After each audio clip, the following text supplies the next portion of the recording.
ทำกินอยู่มันควรเอาเนาะไปลงใจเริ่มเริ่ม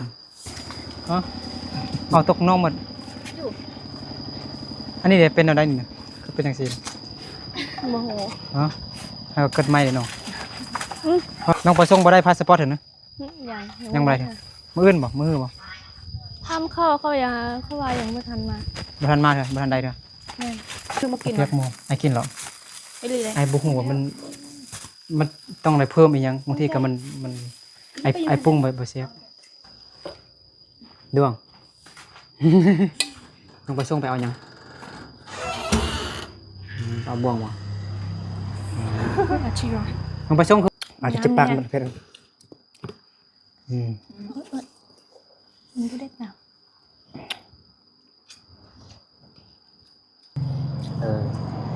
จริงๆก็แม่บอกให้มีนบ่มีผู้นึงหันตัวอายเด้บ่ได้ตัว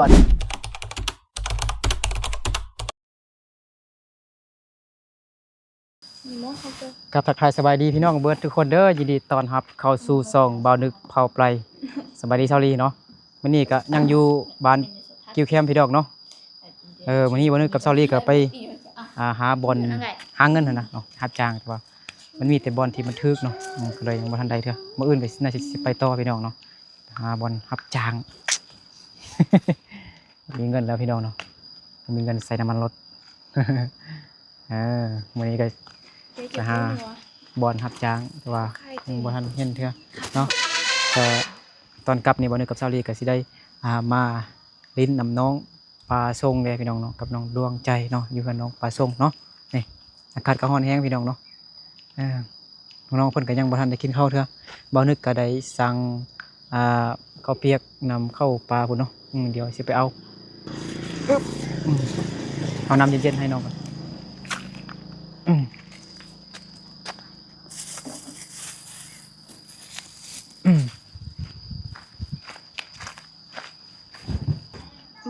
ใครบ่ได้นะสบายดีเด้อประชงสบายดีประยงบ่แม่น ดวงใจสบายดีดวงใจไม่ยังอยู่นำผู้ใดเมื่อกี้นะอันนี้ประชงอะไรเอากินน้ำเย็นเอาเมื่อกี้นี่ก็ซื้อน้ำก้อนมาพี่น้องแดดร้อนแฮงซื้อน้ำก้อนมากินน้ำเย็นๆพี่น้องเนาะแม่เลยแม่ไปยังอยู่ตลาดอยู่ตลาดไปตลาดบ่ไปเฮ็ดหยังโอ้วันนี้เขาเฮ็ดบ่เพียงเนาะเบิ่งน้องไปส่งแต่งหน้าก็สิเดินทางไปไทยแล้วพี่น้องเนาะ FC ก็คิดฮอดแล้วบัดนี้เห็นบ่น้องใจแต่งให้เนาะแต่งบ่ลงกันรุ่นโตมาแล้วแต่งบ่แล้วเทื่องามตอนนี่น้ำเย็นๆพี่น้องเนาะ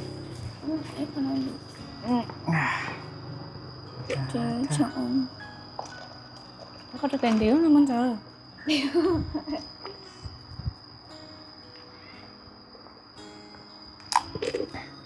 พักคักเถอะ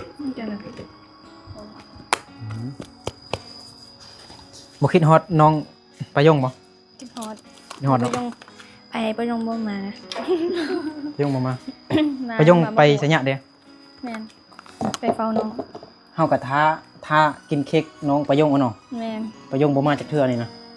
สิญาณกินเอาเนาะน้องประสงค์อยู่คนเดียวแล้วเคลียร์นี่บ่คิดได้บ่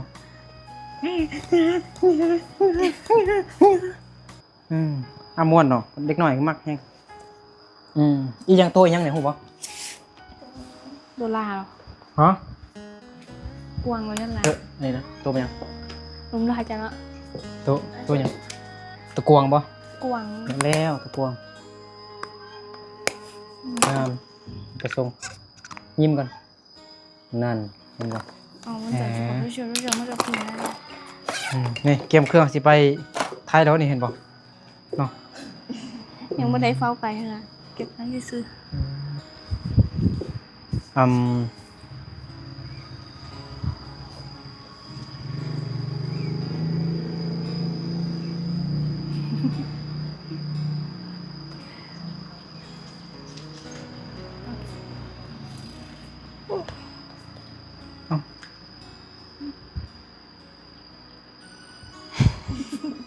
โอ้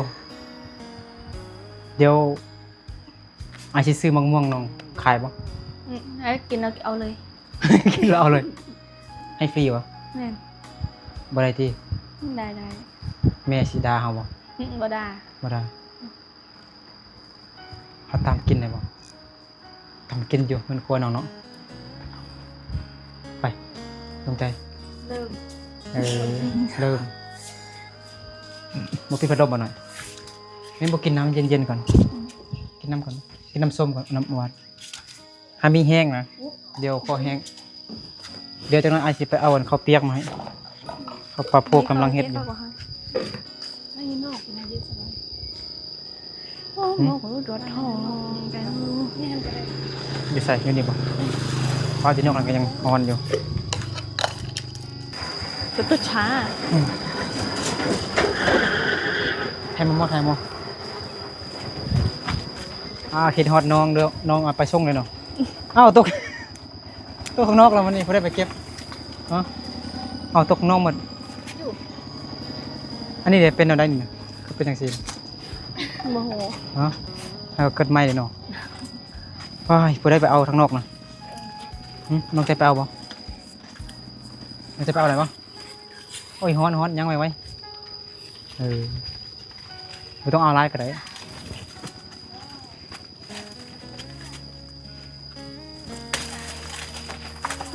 น้องไปส่งบ่ได้พาสปอร์ตเห็นนะยังบ่ได้มื้ออื่นบ่มื้อบ่ ทำเข้าเขายังเขาว่ายังไม่ทันมา บ่ทันมาเถอะบ่ทันได้เถอะ โอ้ ก็ถูกไม่ต้องซีเอาอะไรดอกสลัดดีนั่งกินอยู่นี่ก็ได้เนาะ แน่ มีตังค์น้อยตัวน้อยคุณแม่มาแล้วโมเมนต์นั่นอุ้มลูก ลมเนี่ย โมเมนต์หน้าคือน้องเลยนะงามคือลูก คุณจะเกะ เฮ้ยเจ้าโอเคแต่ได้ จังหน่อย ได้เลยดิเรากินจังหน่อยหาหน่อยน้องผู้เดียวนะน้องประส่งนะ น้องจะก็จะมาไปตัวช่วยปกป้องเราก็ ได้แล้วมาตรงนี้โอเคกินอะไรดีเขาเอาไปเฮ็ดที่คนครัวกันเลยเนาะฮอนบ่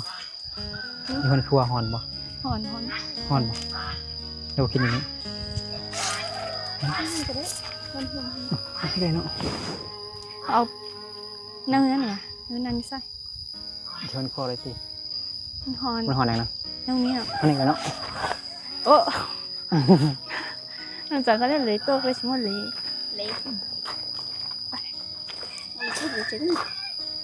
ให้ไปแต่งกิน น้องว่าอยู่คนครัวแล้วมันฮอนอยู่ครับเราจะกินมะม่วงอยู่นี่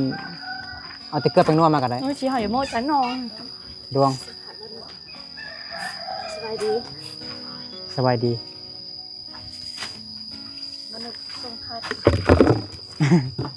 เจ้าเจียวตาของ มาถึงทุกแห่งทรงขาดกำลังหาบนหัดจางเลยไปหาเงิน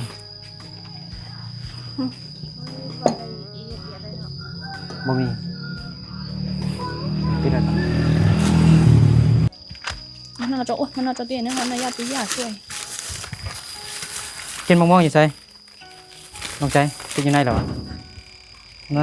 นี่อ้าวเขาเปียกพูดละทงให้นึกปรุงให้คือสิไปเติมอย่างไรย่างอยู่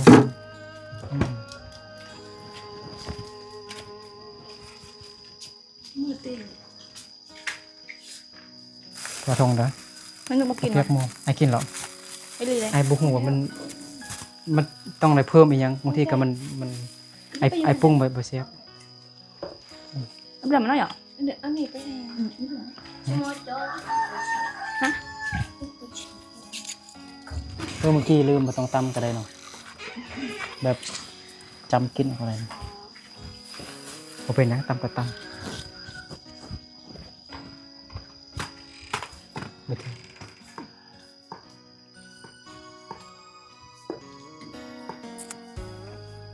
เพราะคันบ่มีพัดลมนอนเองนั่นเนาะกระช่วงบ่พดพัดลมซะ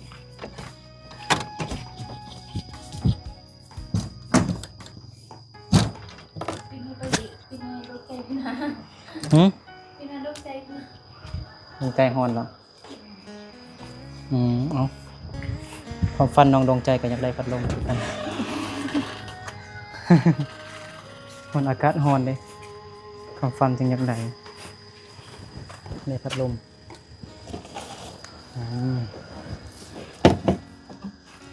เอามากินอยู่นี่ก็เลยนะอันตัวอันแล้วก็เปียกยังอันนี้เครื่องเอาไปไทยบ่ได้นี่เห็นบ่ประชุมเครื่องไปไทยบ่นี่นักแท้เครื่องจักรวะ แม่น จักรมายัง ฮะ จ่ายคนจ่ายน้องจ่ายน้องไทย ถามดวงใจก่อนจักรมายังขายงา ตัดเย็ดเสื้อไงตัดเย็นจนเย็ด จักรตัดยิบ แม่น โอ้แม่น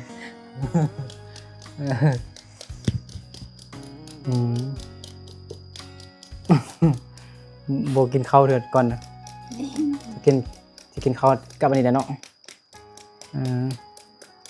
ข้าวเปียกเนี่ยหอนอยู่เท่ามื้ออื่นบางทีน้องไปส่งสิไปไทยแล้วเนาะเฮาก็ห้องให้อยู่นี้กินฮอดไปส่งปีหน้าน้องไปส่งก็มาเข้าโรงเรียนอยู่แคมป์เข้าบ่ เขา เนาะจักเปอร์เซ็นต์ บอกหัว อ้าวมั่นใจได้ไหม 50กับ อย่าให้ความหวังไปโยงกับดวงใจเลยมีหมู่คันน้องมาก็คือเก่าเนาะน้องอยู่ม.4 ไปโยงกับดวงใจอยู่ม.5บ่ได้นำกันกันเลยเอากี่ฝุ่นหรืออีหยังบ่ ฝุ่น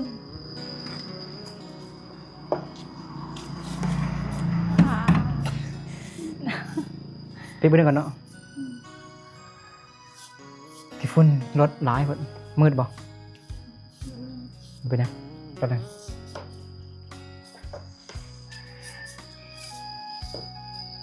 พูดจะจะร้อง คิดฮอดเมียเก่าตั้งแต่เป็นบ่าวเป็นสาวขึ้นไหม คิดว่าเราเลือกอะไรก็มี ปาดเห็นคลิปตลกไอ้บ่คลิปไอ้ห้องเพลงนะคิดฮอดเมียเก่านะเคยเห็นบ่ลืมเจ้าบ่ได้อีหลีสิฮอด1 ล้านแล้วเด้ถ้าได้เงินเพแท้ๆนี้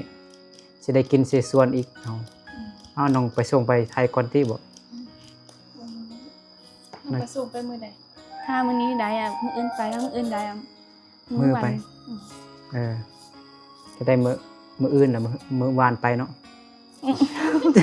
เอาเมื่อกี้ได้น้องว่าบ่สุดเลยคือสิว่าได้เขาได้มืออื่นกับมือวานไปมือไปเนาะอ้าวบัดนี้ไอ้นึกก็สิได้นำน้องไปส่งไปทายอยู่ดอยอันอยู่บนไทยพุ่นเนาะไปทางนี้บ่ไปทางเมืองเงินเนาะไปทางนี้เนาะคือไปทางเลยไปทางนี้เนาะกินฮอดผู้บ่าวไทยบ่เนาะบ่มีเนาะอย่าฟ้าวแล้วมันก็ไปก็เป็นตัวฮะ บ่ฟ้าวเอาผัวสิเข้าเรียนอีกเด้เนาะเข้าเรียนต่อ ก็เป็นตัวเขายังเขาต้องเป็นตัว บ่คนงามบ่ต้องฟ้าวก็ได้เขาสิมาฮักเฮาเอาเลยเฮาบ่ต้องไปลบผู้บ่าวบ่ต้องต้องไป ไม่จริงตัวเตียว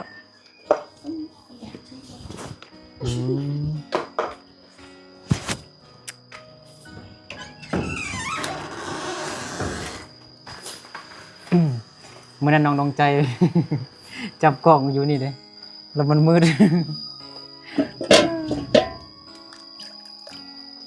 มืดก็ไปจบคลิปแล้วน้องใจจึงบอกนะอยู่นี่ก็ได้มันเจ็บดี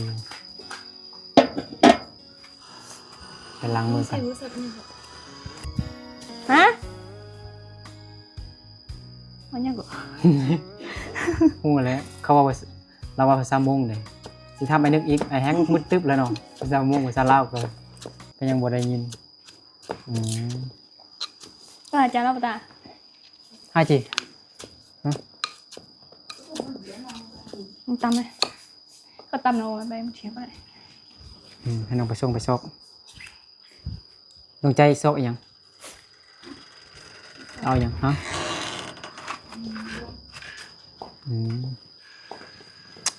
พอดีเหมาะแล้วเขากินส้มในช่วงอากาศร้อนๆจังซี่นะเนาะน้องใจเนาะวันนี้วันยังก็พฤหัสนะเอาวันพุธพฤหัสศุกร์ ประโยคกับวันเสาร์สิ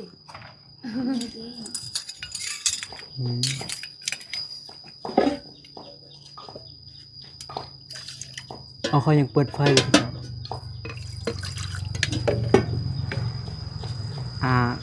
ปลาชงนะ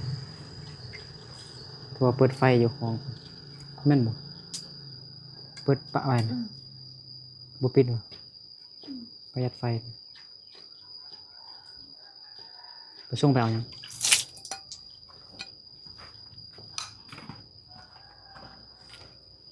ดวง น้องปลาชงไปเอายัง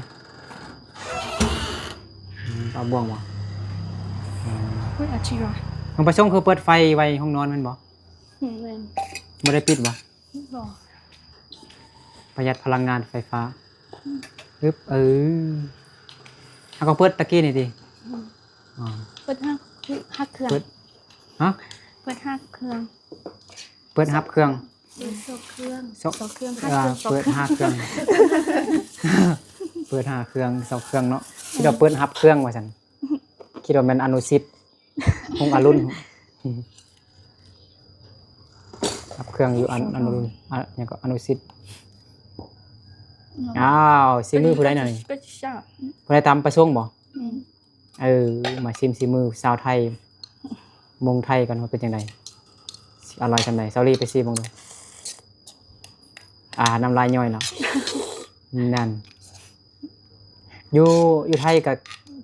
มักตามกินแบบนี้บ่ ตาม ทำอยู่อ๋อ มาจะเดียวแล้วก็กันเดียว น้องเฮ็ดเวียกอยู่พุ่นเราอ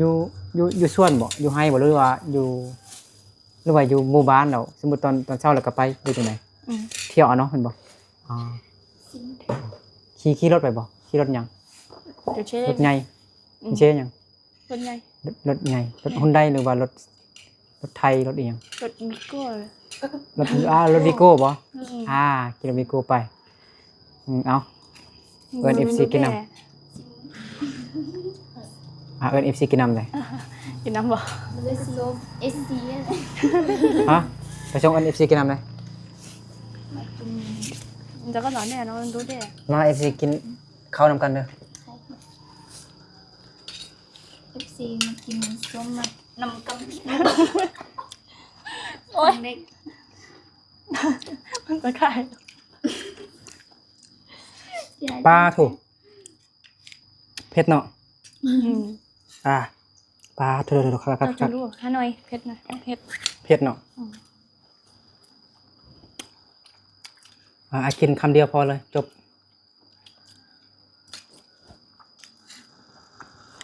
มากินส้มนำกันเด้อ เผ็ดจะจิบปากมันเผ็ดมันก็ได้แต่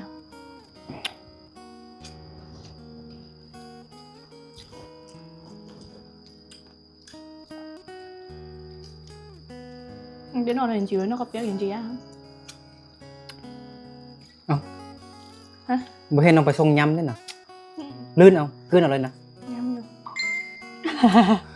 ยำแต่น้อยบ่เดียวสิเอาข้าวเปียกมากินเลยหน่อยอยากเข้านะดวงข้าวเปียกมากินเลย เผ็ดนะกินอันนี้กันให้มันเอาเผ็ดก่อน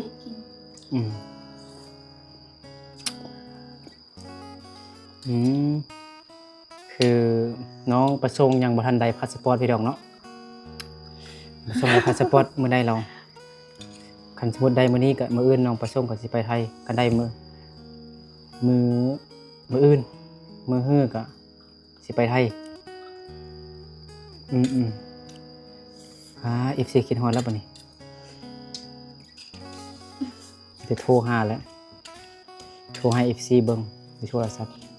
ก็ถ่ายคลิป น้องประสงค์กำลังเฮ็ดให้ช่วงนี้เขาปลูกอีหยังเฮ็ดอีหยัง พวกเขา ปลูกเขา อืม เอ้าเขาหยังเขาให้เขาวเจ้าหรือเขาวเหนียว ทางเขาเนี่ยทางเขาเจ้า อ๋อเราเขาจ้างวันละ 300 300เนาะยังไงนึกดูไอ้โบมีมือจับกล้องอยู่อืม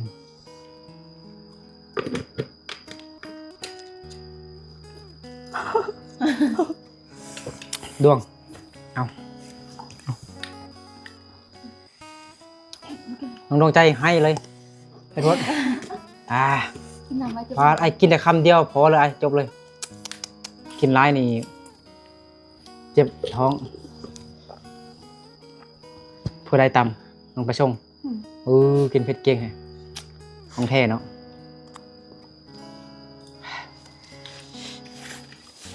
เบื่อน้องประชงกิน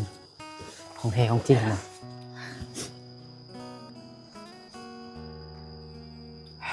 กินข้าวเปียกไหมไม่เศร้าเลยกับเผ็ด ทั้งเผ็ดทั้งฮ้อนปาเธอ ครับ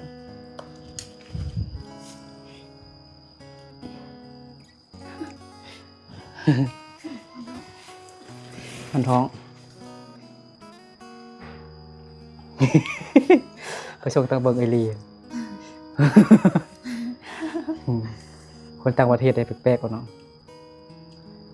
อยากเบิ่งตอนใหญ่เนาะน้องไปส่งเนาะตอนใหญ่เนี่ยสูงอย่าฟ้าเอาหัวเด้อถ้าให้อายทายตอนน้อง18-19 ปีกัน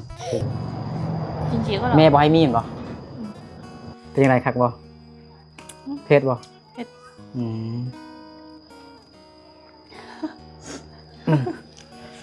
อยู่น้องประชงน้องข้ามด่านยังก่อนน้องข้ามด่านบอลคุณด่านไทยด่านอยู่มันซื้อว่าด่านหยังหูบ่ด่านหูบ่บอลข้ามไปประเทศนะ โอ้โห บอลเฮาไปจำการพาสปอร์ตนะเขายื่นพาสปอร์ตนะให้เขาจำการนะเอา ไปทางไหนทางนี้ด้วยทางไหน เมืองเงินเนอะ ไปทางเงินไป ทางเมืองเงินทางเมืองเงินนั่นแหละเรามันซื้อด่านมาจากไหนบ่ฮู้บ่แม่บ่บอกว่าคือสมมุติอยู่จังหวัดเลยเนาะมันจะเป็นแม่นด่านตำรวจอันนั้นด่านเวลาเขาจะเข้าไปประเทศไทยเรามันจะมีด่านอยู่หั่นน่ะ เขาจะกดพาสปอร์ตก่อน อยู่ด้านไทยอ่ะ มันซื้อมาจากไหนด่านน่ะ โอ้โห บ่ฮู้อ๋อเขากวดโดนบ่ บ่โดน บ่โดนเนาะด่านใหญ่บ่ ไง ใหญ่อยู่อ๋อ เพชร จากด้านจากด้านไปบอนที่น้องรับจ้างมันไกลบ่ขี่รถไปประมาณจักชั่วโมง 2 ชั่วโมงก็ฮอดถือว่าแต่นี่ไปฮอดปากลายมันก็บ่ไกลปานใดแต่นี่ไปฮอดหลวงพระบางอ๋อข้ามไปกับแม่นจังหวัดน่านเลยเนาะ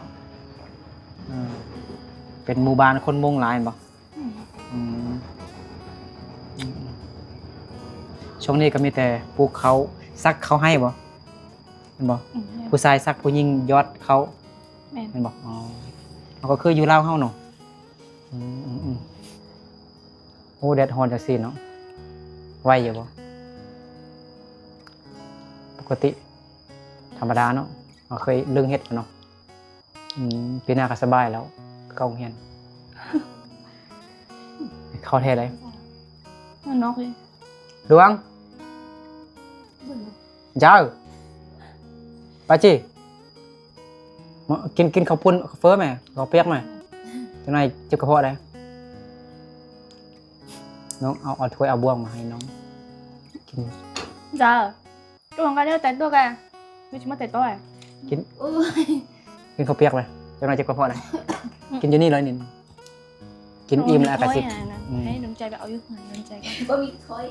ไม่เอาเขาเอาไว้ตลาดด้วย ถ้วยเอาไปตลาด อยู่ตลาดไง อยู่ตลาดหมดบ่ เขาค่ายเครื่องอยู่นั่นเราก็เอาไป อ๋อจักใบ ฮะ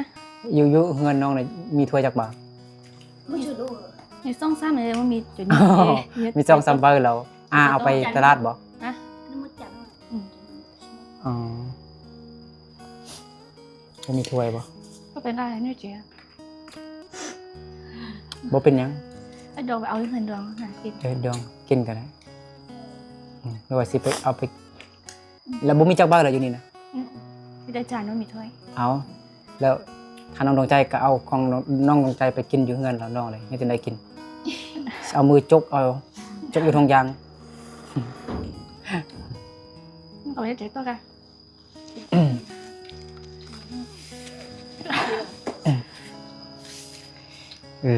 ไว้กินมะม่วงเรายักเข้าบ่ ดวงใจอ้าน้องไปส่งเฮ็ดเพชรแห้งโพดเพชรหลายเจ็บสิให้เรา เออ ก็ช่วยดู จี เอาไว้ซ้ มือละ300 บาท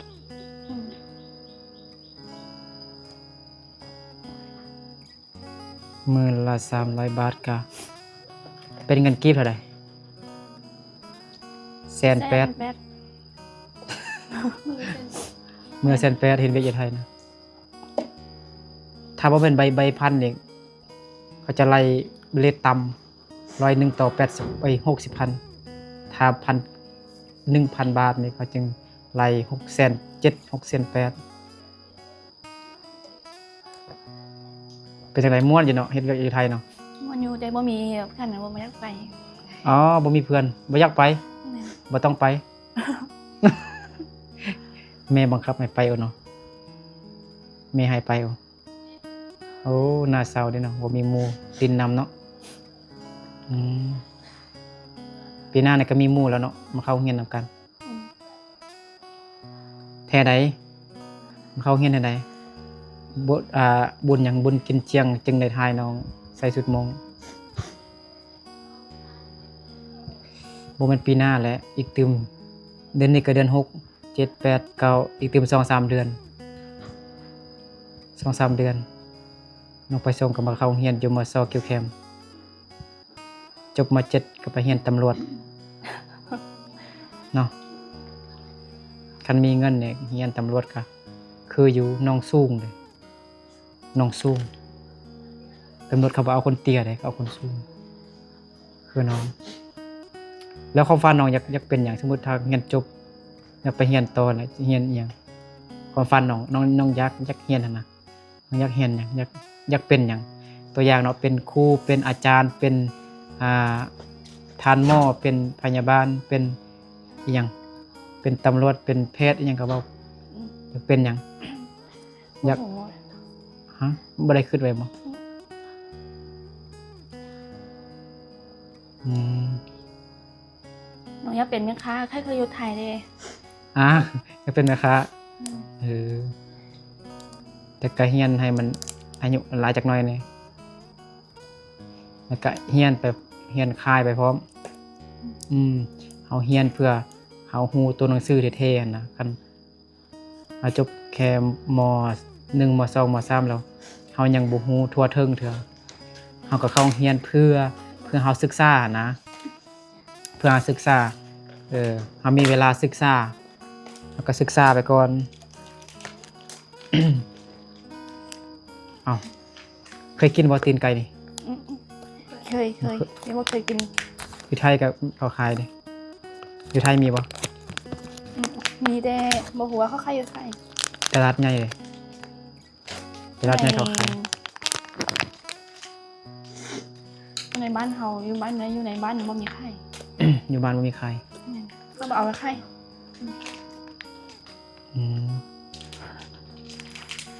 เสียบเวลีซื้อมาตลอด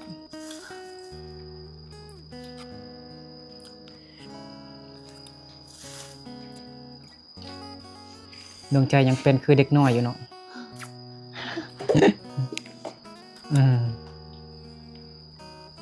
เวลีก็เป็นเด็กน้อยอยู่ เวลีก็สิเข้าเรียนอีกจบม.7แล้วก็เข้าต่อม.1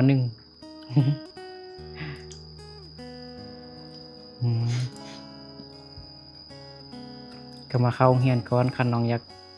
บ่อยากนั่นเถอะอยากเข้าโรงเรียนก็อยากเข้าก่อนก็ดี มีโอกาสก็เรียนก่อนศึกษาไปพร้อมเรื่องค้าขายถ้าเฮาเฮ็ดให้เฮ็ดส่วนไปรับจ้างจังซี่เราแม่นอยู่ก็ได้เงินอยู่แต่ว่าเฮาบ่มีเวลาจะค้นคว้าเบิ่งอิหยังคือตัวอย่างเฮาศึกษาอยู่บน YouTube มันหยังเฮาก็บ่มีเวลาในเวลาเฮาอยู่แบบละๆจังซี่เนาะคือไปโรงเรียนแล้วก็ยังมีเวลาเบิ่งโทรศัพท์เราค้นคว้าเบิ่งศึกษาเบิ่งการค้าขายมีเบิดวิธีค้าขายใดๆให้มันรวยมันเฮงมันปังๆขายอะไรให้มันได้ขายดีเขาศึกษาอยู่บน YouTube หั่นก็เรียนไปพร้อมเขาเรียนไปพร้อม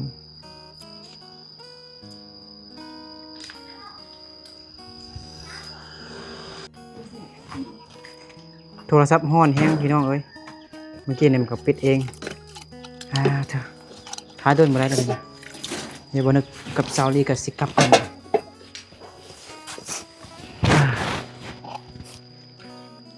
เด้อลงใจเด้อลงใจกับเขาวเปียกกับกินตะเกียบยังเงินเนาะอยู่นี่น้องไปส่งว่าบ่มีถ้วยว่าซั่นถ้วยบ่พอ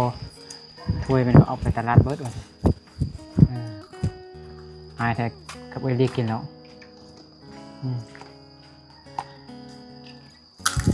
เฮ็ดจังได๋